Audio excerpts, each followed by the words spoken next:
বিশ্বাস মানেই কিন্তু সুপারহিট মুভি, রহস্যটা কি? ম্যাডাম তো আসলে আমার জন্য অনেক লাকি, সামনে বলেই বলছি না, অপু আমার জন্য আসলে অনেক লাকি, বিকজ অপুর সাথে আমার প্রথম ছবি ছিল কোটি টাকার কাবিন। ওকে, তো তখন আমার কেরিয়ার হচ্ছে ঊর্ধ্বগামী, আই মিন রাইজিং স্টার ছিলাম। তো তখন থেকে আসলে কোটি টাকার কাবিন সুপারহিট মুভি ছিল। আফটার আমরা একসাথে 5টা ছবি করেছিলাম পরপর, অ্যান্ড দেন আফটার কোটি টাকার কাবিন আমাদের মুভিগুলো দেখা গেছে যে hit superhit, hit superhit. Maximum ছবি কিন্তু মানে ডিস্ট্রিবিউশনে দেখা গেছে যে হিট সুপারহিট, মানে ফেল করেছে এমন ছবির সংখ্যা নেই বললেই চলে।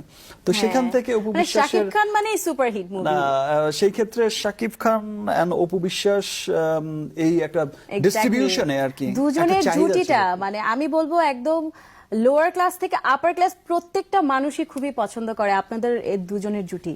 তো আমি আসলে লোয়ার আর আপার বলতে তো তেমন কিছু নেই, আমরা তো দর্শক একটা সবাই সিনেমা